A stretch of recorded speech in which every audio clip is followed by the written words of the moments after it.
Welcome back to OpenLine, talking with TWRA about boating, fishing season, also hunting in general. Several calls here, so let's go to the phones. Let's go to Jeff. Hello, Jeff. Hey, how you doing? Before we went to break, I called in. I just wanted to ask the gentleman that works the Cheatham Dam area, the officer there, in the parking lots on the dam side now, are they patrolling that more? Last time I fished that for several years as a little boy growing up, and it's very good fishing along that rail in that corner over there. By the gates, dropping down and then going down to the rocks. You're talking on the Dixon County side? We were down there, and like I said, someone took an oil pan, screw out of the oil pan and drained the oil. So it was a long walk to a little bit of town, and nobody would give us a ride. And then we did find a park for it. We never got a ride back over there. But are they patrolling that more while you're down in there? Because you're down and can't see up in there. Okay. Do you know? Yeah, depending on which side below Cheatham Dam, if you're on the, there's a Dixon County side, and the Cheatham County side is where the boat ramp's at. But it sounds like your issue too. I mean, the sheriff's departments, they come through there as well. So that's more of a just general patrol. A lot of times in the summertime, we'll be out at night in the summer patrolling access areas, boat ramps and whatnot. So just if we run across it, we can deal with it as well. But like I said, that's with the sheriff's department as well. So yeah, that's terrible. That happens. Sounds like he was on the Dixon County side. Dixon County side, yeah. And it would be a long walk. Yeah, it would be. Yeah, it's a long walk down there. And it just depends on when he's been. It's been several years since he's been there. We've got a go-getter over there right now, and he's probably Dustin Deaton is the officer in that county, and he's over there quite a bit checking that below that dam all the time. Well, let's go to Steve. Hello, Steve. Yes. Go right ahead. Well, this question is more for Brad probably, but over next to McGavick High School there's a Two Rivers Lake. But I know people go fishing in there and all, but is that also an area that can be like a flat bottom boat or something in there for frog eating or anything at night? You talking over if it's what I'm thinking about? We have a newer, last year or two, Heartland Park Access is what it's called. It's across from McGavick High School. If you drive away from the school and go down, it's actually towards the end of the Stones River.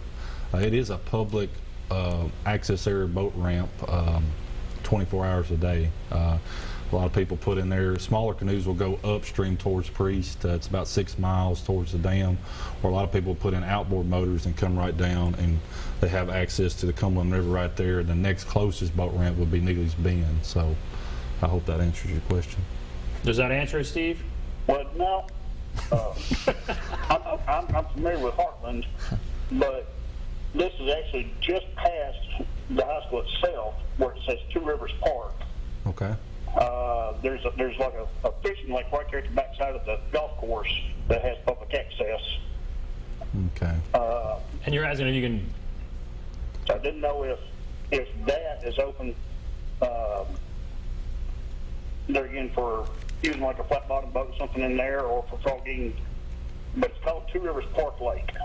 Okay. I wonder if it falls within the parks division, it would be something that they would regulate. Yeah, but if it's accessible from the river, then you can get into it with a boat. If you can get to it from the river in a boat and float into it, then it would be accessible and you could go in there and fish it, frog it. But if it's a park, there's going to be certain regulations to that park that I'm assuming this is in Davidson County. Yeah, I'm kind of familiar. It's close to where he's talking. I believe there's the golf course down there. But if like Dale said, if it's accessible from the river by vessel, you should be good. Otherwise, like you need to talk to otherwise, you need to talk to department. whoever the lake or you're referring to surrounds, and like I said, look it up on the property assessor. All right, let's go to Elaine. Hello, Elaine. Yes. Go right ahead. Yes, I was just wondering, because me and my husband's on the lake a little bit. Do you have to wear your life jacket the whole time you're on the lake, on the boat? Or is it a certain age or anything that you have to wear that life jacket? All right. What about that? We've talked about that. 12 years or under, you have to have life jacket on at all times. There is some confusion I've seen. People just riding around in no wake zones or sitting there, they think that They don't have to wear it in the no wake zones. You do anytime you're on the water. If you're 12 or under, you have to be wearing that life jacket. If you're older, as long as you have it, you're good to go. Unless they are moored, tied off, or anchored. 12 and under, they have to have that life jacket on. 12 and under, you have to. And for adults, if you're on a jet ski, everybody's required, Absolutely. no matter the age. And like I said earlier, if you're below a dam within that restricted zone, it Yes. has to be on. Okay. All right, thank you. Thanks for the call. Judy on one. Okay, Hello. thank you. Judy, hello. Judy, is that you? Oh, sorry. Judy's on two. Hello, Judy. Can you tell me what a senior citizen fishing license costs? Senior citizen fishing license. Yeah, I'm 73. All right. That's what we discussed earlier. It's annual. There's a permanent senior citizen license, which would include hunting and fishing, everything. But then there's also an annual senior citizen hunt, fish, and trap for $5. So $5. $5. Okay. Yeah. So that's Yeah. a good deal. Yeah, $5. good deal. And that's every year. It was just $5. That's right? an annual, yes. Annual fee. Okay. So there you go. $5 senior citizen. Yeah, there's a permanent one as well. Yes. If she wants to do that, it's $50, but it'll be good for the rest of her life. Okay, that's good. And it's a hunt, fish, trapping combo that she can do. Okay. And when we talk about fishing and the science that goes into stocking, I'm fascinated by that. We have a few minutes left here. How does that work? How are you all determining how many fish go in this area and that area? Well, inside TWR, we have our own, like we talked earlier, our fisheries division, biologists. Typically, sometimes, some people are fortunate to see it, just they go to certain areas, like say on Priest or Old Hickory. I used to work with a manager, Brian James, he still works for us. Go out and do fish creel surveys, whether that be with an electric shocking boat, which is a boat with a generator that actually puts a small current in the water and it stuns fish.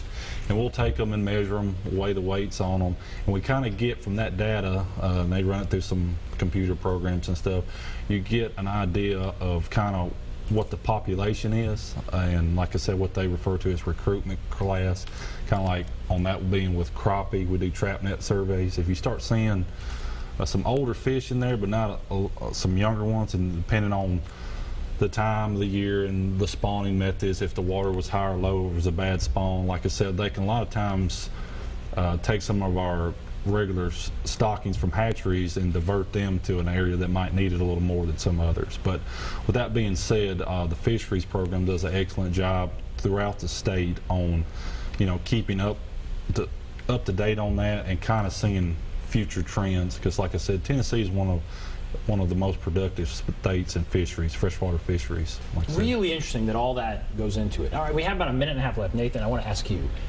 You're the newest up here. Every time we've done this, we get a call from somebody who says, how do I become, how do I work for TWRA? How do I become what you are? What do you go through, and what would you tell a person who asks that question? Okay, I'll tell you kind of where I started. I went to Tennessee Tech, and I obtained a bachelor's degree in wildlife and fishery sciences, a 4-year degree, and then just applied for the job. You'll go to 2 in-person interviews, and I was fortunate enough to get hired. Then you will start our TWRA Academy, which is 8 weeks long. Then you will go to the Tennessee Law Enforcement Training Academy, which is now 12 weeks long. When I went through, it was 10. And then immediately after the Tennessee Law Enforcement Training Academy, you will go into our field training phase, which it's about a 6-month phase, and you'll basically experience just about everything that we do in that time span, the hunting aspect, boating, and fishing. When I got out of Toledo, I immediately got thrown into the heart of deer season, worked that really hard, and then went into the spring, worked turkey hunting, and then worked a lot of fishing, and then just this past Memorial Day, the boating season started, so that's kind of leading up to it. That's fascinating. Okay, all right, we're going to take a break. We're going to come back, wrap everything up, take a break, be back right after this. I want to do that.